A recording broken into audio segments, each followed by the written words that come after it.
This morning we're going to be chatting with Dr. Oscar Ocho. He is the director of the UE School of Nursing, and he's going to be chatting with us a little bit about HIV/AIDS. Good morning, Dr. Ocho. Hi, and a pleasant good morning to you. How are you? It's a pleasure being here. Hi. We're fine, thank you. How are you this morning? Well, I am blessed. The Lord has given me favor. I'm grateful for life and always grateful for the privilege of sharing with the national community. Wonderful. Thank you for being here with us. Right, so we know that you're very versed in the topic of HIV/AIDS, as the director of School of Nursing, as well as being a medical professional yourself, yes? So we just want to ask a few questions. Um, Well, we know that we just went through a COVID-19 pandemic, right? It was this big thing. But to me, like people forgetting we have other things that we should be aware of, right? Hence the reason for HIV awareness interview this morning with Dr. Ocho, right? So our first question, so that we're all on the same page, could you tell us a little bit about what HIV/AIDS is? What is it? Can you define it for us? Right. HIV, the name human immunodeficiency virus, is a virus which causes AIDS. It is usually spread by three major routes: through sex, either anal or vaginal sex, from mother to child, or through blood. It's called human immunodeficiency virus because it affects humans. It weakens the immune system and causes a cascade of problems for the individual. All right. And who are some of the persons that are more likely to transmit the virus? Well, the reality is a person who has multiple sexual partners. However, the statistics have also shown that there are individuals who have had one sexual encounter, or there are individuals who would have had one partner, but the partner would not have had one partner. Then you also have, as I indicated before, mother to child, because there are some women who may be faithful in their relationships, but their spouses are not faithful, and therefore it's likely that they could become infected and infect their children. And we also have individuals who have a sexually transmitted infection. That also increases your risk for becoming diagnosed with HIV. Okay, so now that you've told us a little bit of what HIV is and how it can be transmitted, we should move on to how it can be prevented, how it can be avoided. So you can sexually transmit it and it can pass on from mother to child. How can this be prevented? Excellent question. And I'm glad that you positioned this with a focus on the fact that school is reopened. And it's important for us to recognize that the schools appear to be one of the places where students believe that they have freedom to explore and express themselves, even sexually. So you want young people, especially, and I believe our focus is on the youth, to recognize that one, you need to place a value on yourself. And I usually say to young people, sex is not running away. There's going to come a time and a place when you would be able to enjoy your sexual experience as God would have ordained it.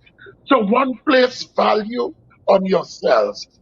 Two, we a lot of vulnerable young people who may be coming from environments where they might be economically deprived or in social environments where they do not feel validated.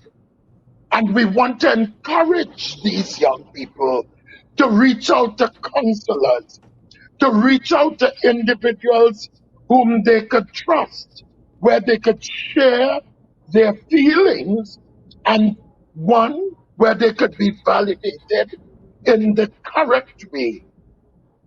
Thirdly, we want persons to recognize that you need to set boundaries, emotional boundaries, and physical boundaries when it comes to sexual behavior.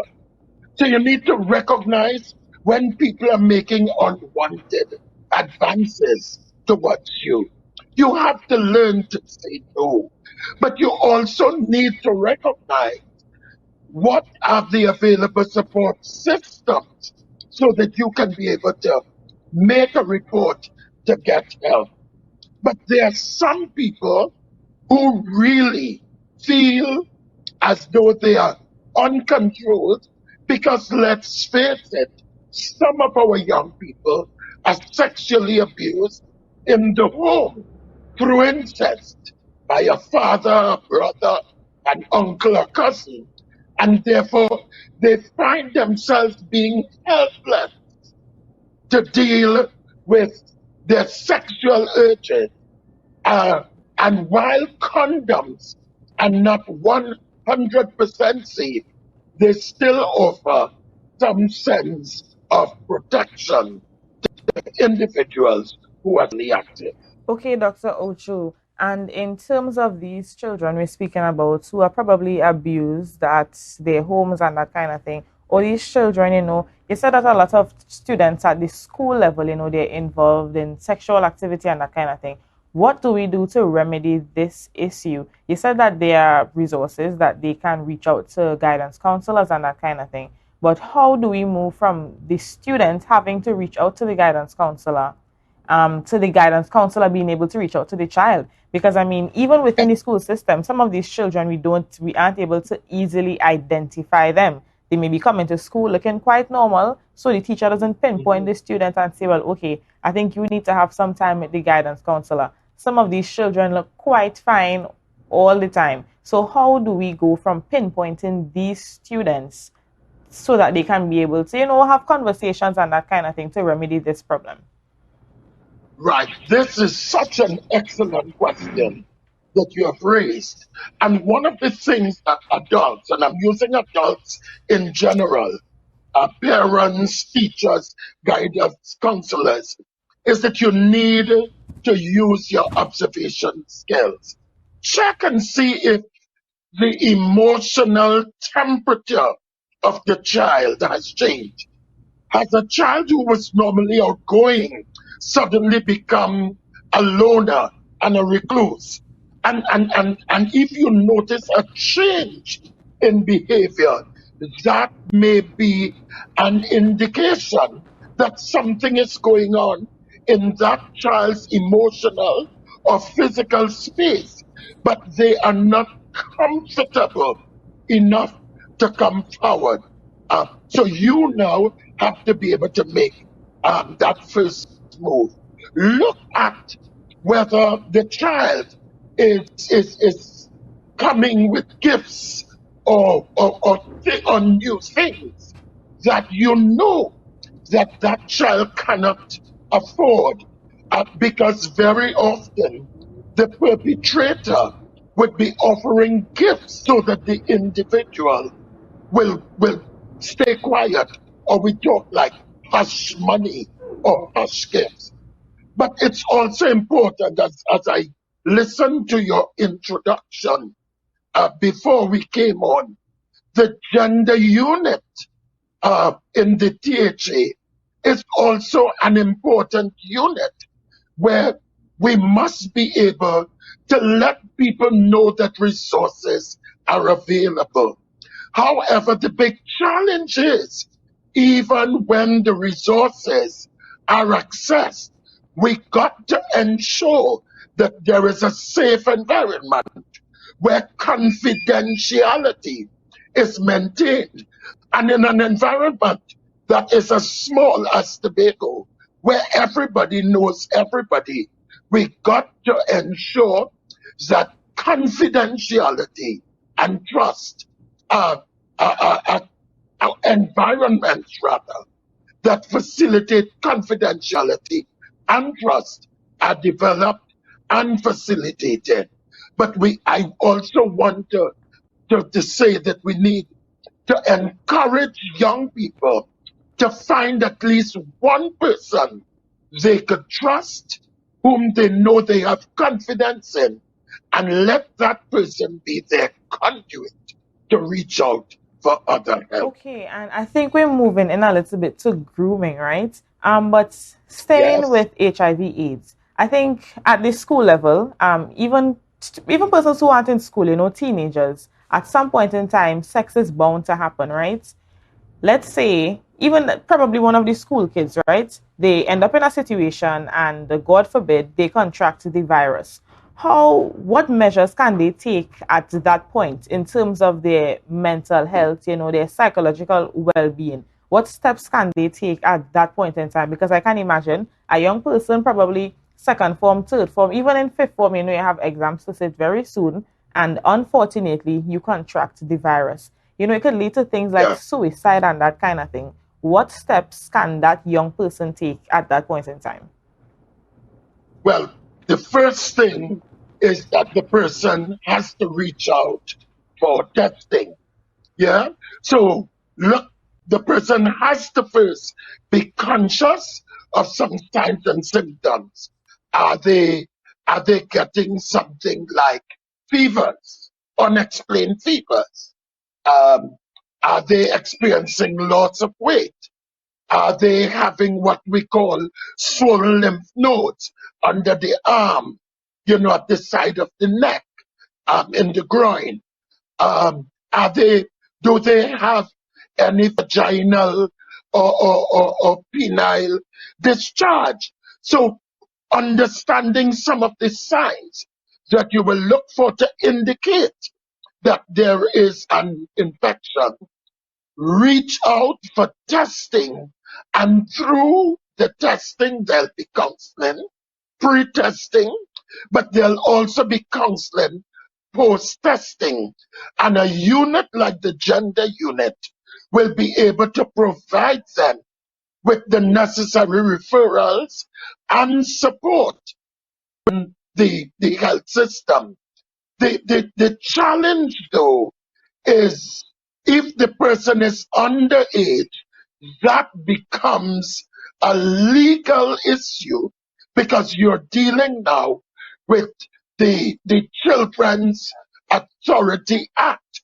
So it's important that we educate individuals to know what are the resources that are available because the victim support unit will come in handy.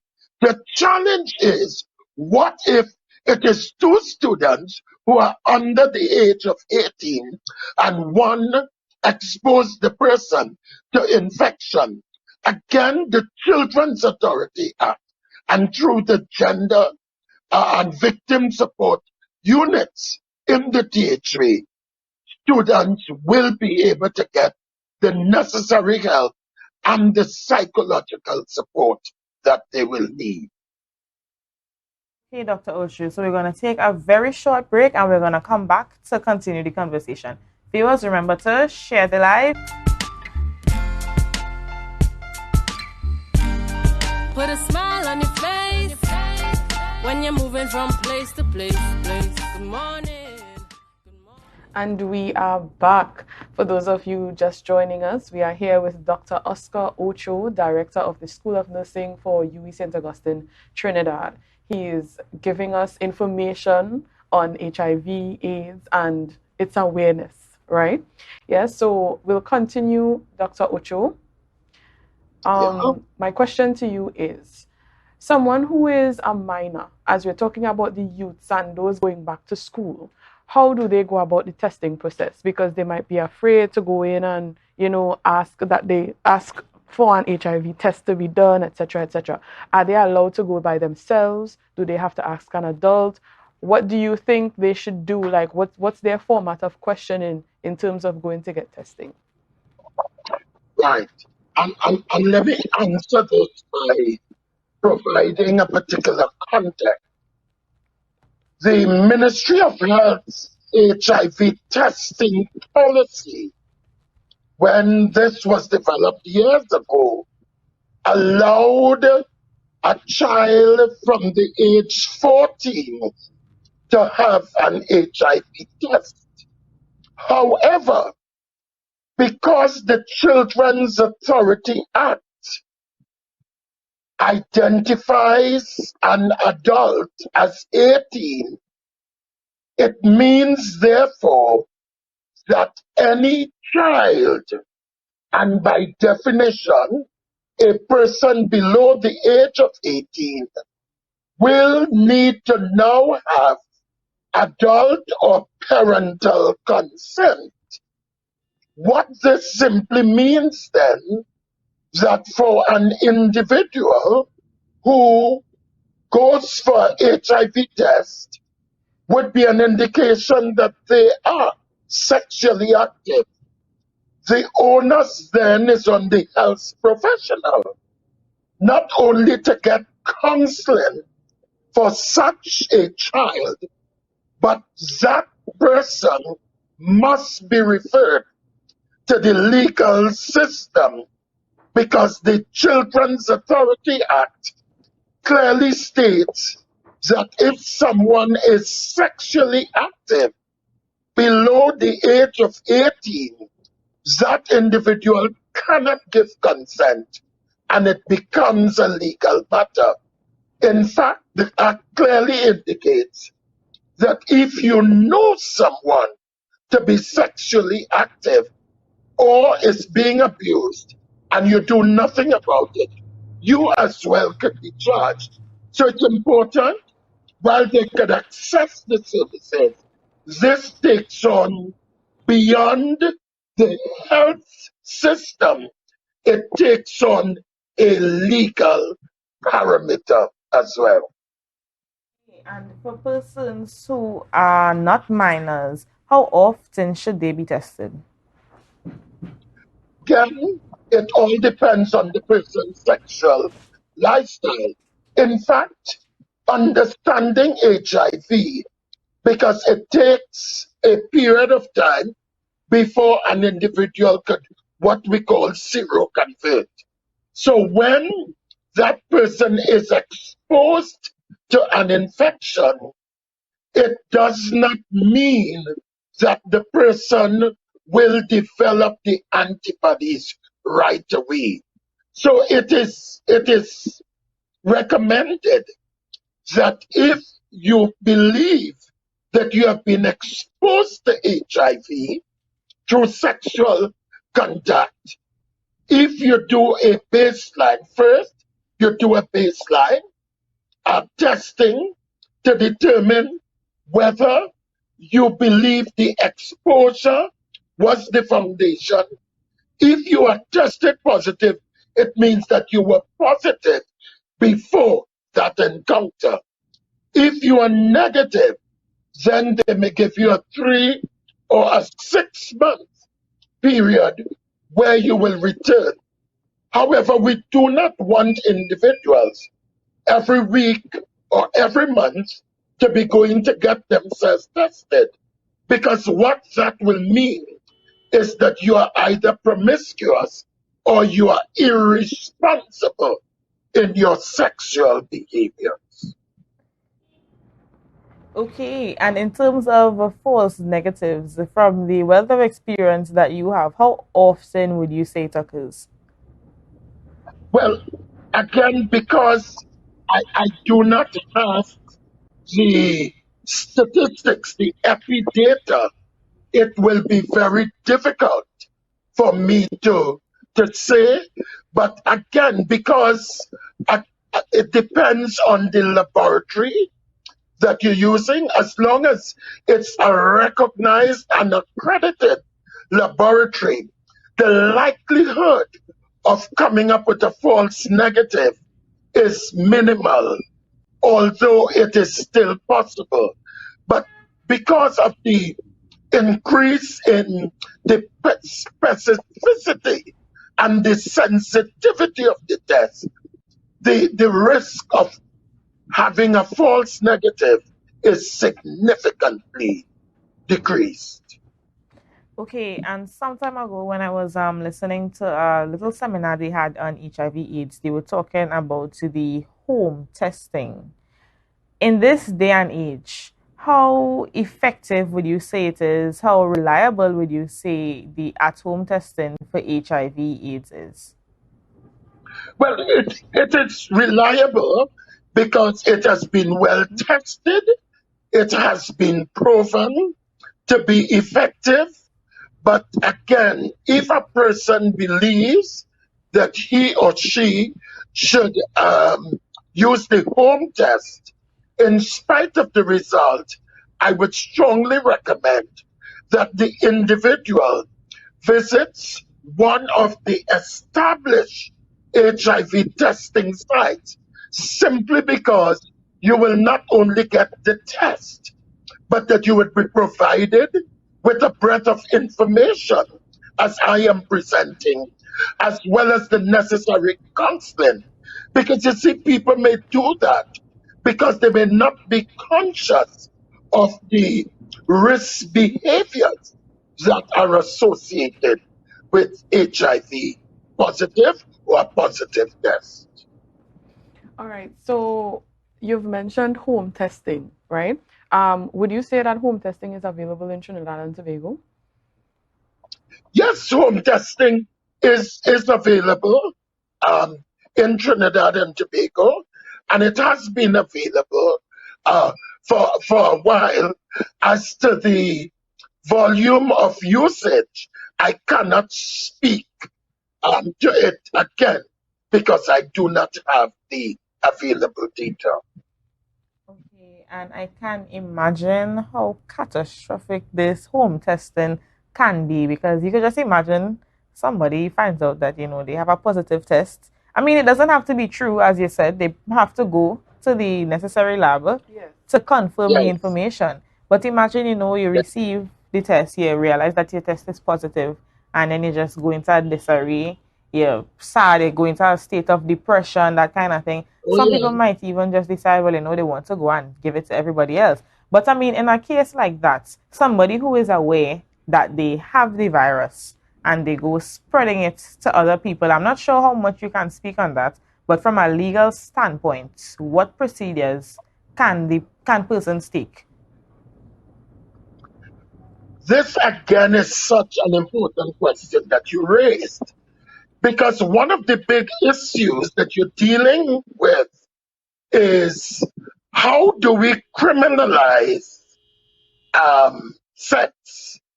Because it will have to be proven that the individual deliberately set out to infect an individual. Now, it has happened in the past, and there have been examples, not in Trinidad and Tobago. There have been examples where it was proven um, legally that the person did set out to deliberately infect an individual. But to prove it is the big challenge, bearing in mind with adult sexual encounter, you are dealing with consensual sex. So how are you going to criminalize consensual sex? It's going to be extremely difficult. But you could criminalize, and the law allows you to criminalize underage, underage sex. But in my experience, years ago, having worked in HIV, we have had many examples of individuals in their attempt to get even with the person who would have exposed them to the infection. Some people have made deliberate decisions to spread it because they said, if this person could give it to me, then I'll get back to everybody else. And some women, because they develop such anger against men, they then become uh, de- uh, develop a deliberate attitude of negativity towards men. And so they decide to just sleep with men in an attempt to give it to them. So on both ends, we do have it. The adults consent, which is difficult to criminalize. And on the other hand, person to become angry. But we also have had situations where individuals, as you rightly said, have become so depressed that suicide became an option.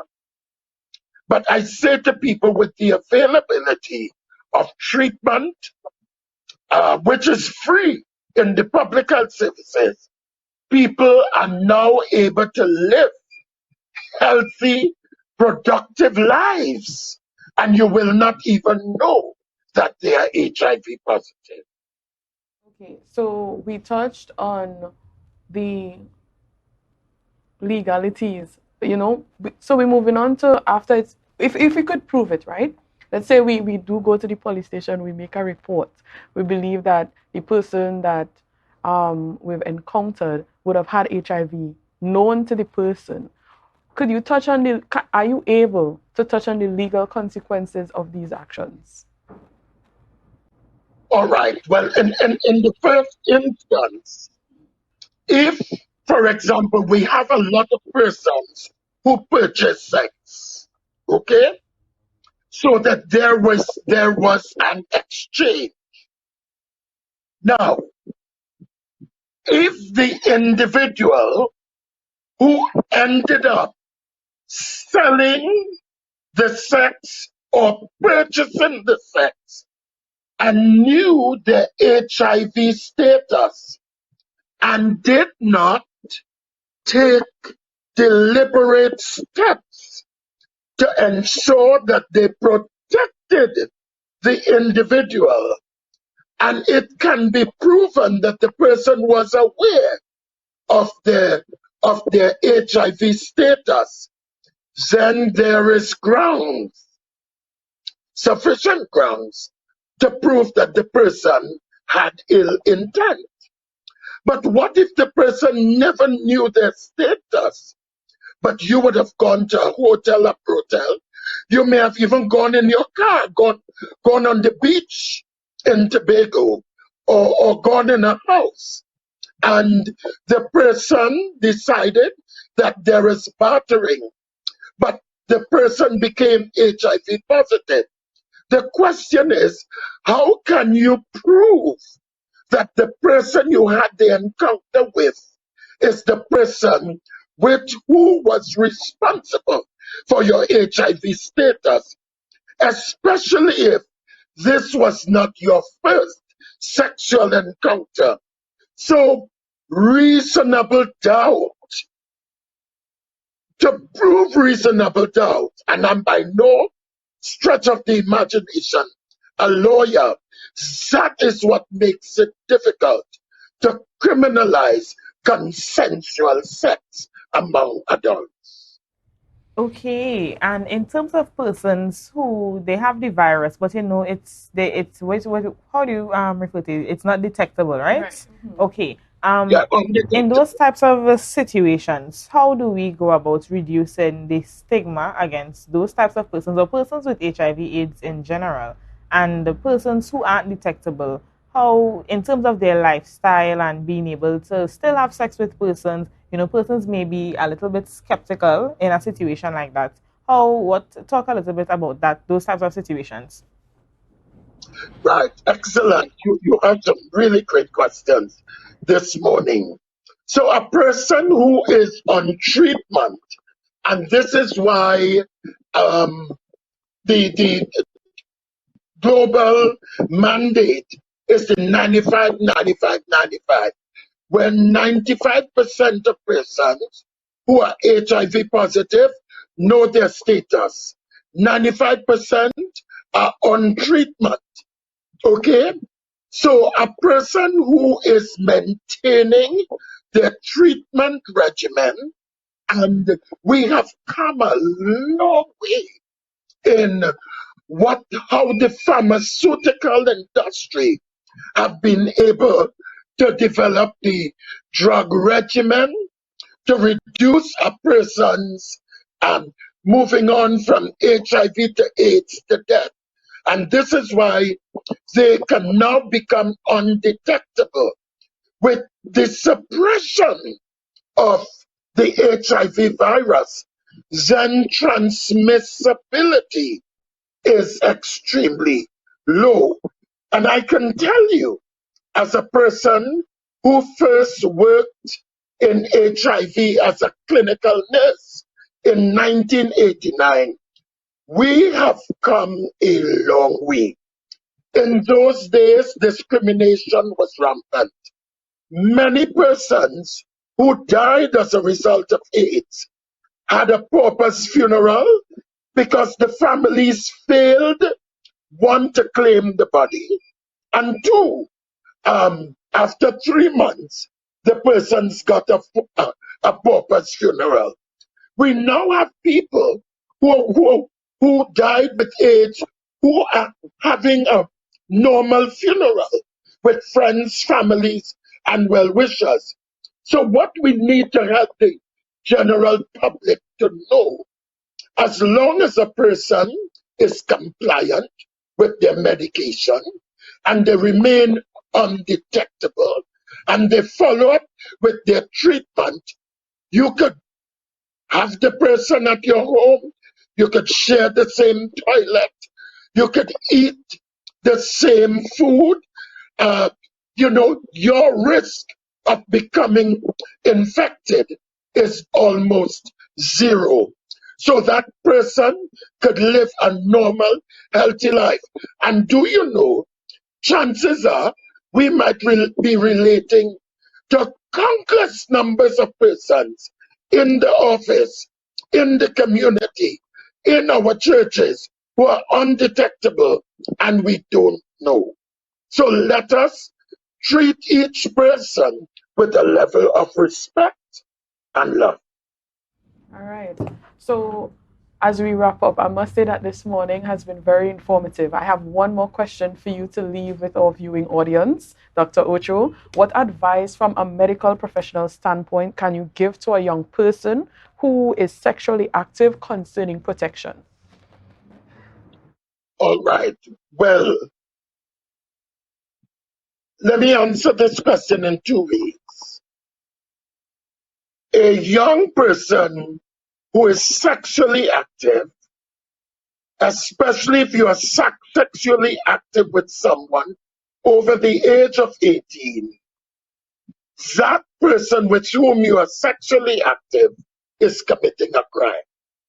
So I want to put that out on the table because I want you to recognize that there are legal implications for your actions. 2, seek help.